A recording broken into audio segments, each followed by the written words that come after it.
Good morning, athletes and film majors. Today I'm going to continue talking about the Olympics. I just love the Olympics. I've been watching as much Olympics as possible since the opening ceremony started. Unfortunately, I usually get to watch at night since I work during the day, and my first few tries at watching at work did not go well. Yes! I find it hard to contain myself when I'm watching something and I get too caught up in the cheering. I work in a sea of cubicles, so if I'm over here like fist pumping or making any noise of any kind, it's noticed. The thing I love most about the Olympics is how it really makes us care about events that we never ever care about ever again. I'll be the first to admit, if it's in the middle of the year and it's not baseball, soccer, or football, I'm probably not going to watch. But you make it the Olympics and suddenly I'm watching the swimming team, and the gymnastics team, and the volleyball team. This is their 15 minutes of fame. We hear about them for 2 weeks, every 4 years, and that's all they get. Who the hell even knows what Michael Phelps does in the off-season? Swim, I'm guessing. We know he eats a lot. And he was on SNL once. That's all I know. And Caitlin, you mentioned how much the Olympics brings the countries together. But it also brings the United States together. We never see that many people rooting for one team again. It's just like what the Triwizard Tournament did for Hogwarts, where everyone in Hogwarts was rooting for Cedric. Well, except for maybe the Slytherins. But everyone definitely was rooting against Harry. Even Ron was rooting against Harry. Basically, the only ones on his side were Hermione and Cedric. It doesn't matter who you're watching with, where you're watching, what sport you're watching, you will hear a chant of USA at some point. It's just super awesome to see us come together and support a people like that. Now, I've been to 2 different Olympic Games. I went to Salt Lake in 2002 for the Winter Olympics, and I was at the Summer Games in Atlanta in 1996. But that barely counts because I was like 4. But from the time I do remember, the Olympics is just a super fun atmosphere. Everyone is there to watch these athletes and cheer for them and admire them for their skill and their dedication. And there's just not as much hate. At the Olympics, we cheer for our own team. We don't actively cheer against other teams. And sometimes you end up cheering for a country that you're not even from. In Salt Lake, I went to a bobsledding event. Which if you're going to go to the Olympics, I would not recommend because it's not really exciting. So basically from your seat, you can only see one bend of the track. So you see them for maybe 5 seconds. They come by and it's basically just a blur. You just hear a shoo and then they're gone. But at that event, I sat really close to this guy who was the brother of a girl on the German bobsled team. And by the end of the time, he had like the entire section cheering for Germany. And it's really easy to be this excited and this into it because you know that everyone at the Olympics is at like the peak of their sport. You know that they've worked hard. A lot of them have spent their entire lives working for this. Everyone there has a talent and it's worth recognizing. Even if you came in last place at the Olympics, you are at the Olympics.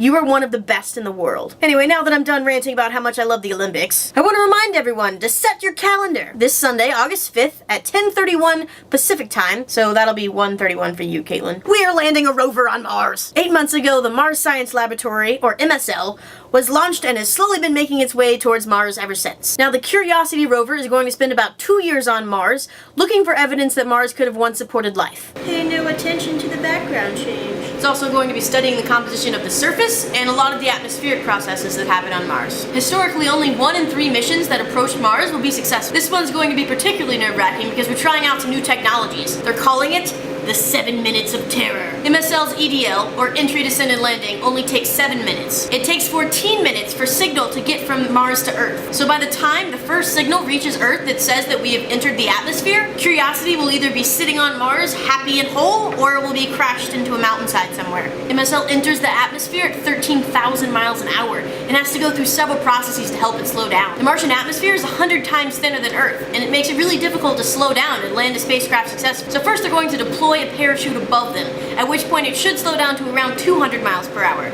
But that's still not slow enough to land, so next comes the rocket propulsion stage. They have rocket motors that shoot out underneath it and help counteract its downward movement and also help determine where it's going to land on the surface. But they can't take these rocket motors all the way down to the surface, because if you did, dust would come up everywhere and it would probably damage the rover. So we're trying a new technology that we haven't used before called the sky crane. At about 20 meters above the surface, the rockets will try to hold the craft as steady as possible, and then they will actually lower the rover on a rope until it touches the ground. At that point, the craft still in the air has to cut the rope and then fly as far away as possible and crash land there to avoid getting in the way of the rover. And if you're interested in learning more, I really recommend checking out the video that NASA produced. It is produced a little bit like an action movie trailer, but to be fair, this Sunday we're going to be seeing the equivalent of an action movie. Everyone at NASA has been really excited. First of all, there's been press conferences and media around all week. They're doing all sorts of preparation and setting things up for Sunday. They've taken all the models of the rovers and satellites that we've sent to Mars and lined them up, and it's become the media backdrop for basically any news that they film at JPL. JPL was the one that built MSL, and we're also the ones that are running mission control, so it's going to be kind of the hub of MSL related activities on Sunday. Yesterday I got to go see the Daily Show, which is where they talk about where the rover is and if it's on the right path to land in the right spot on Mars. There's actually a landing ellipse that they've set up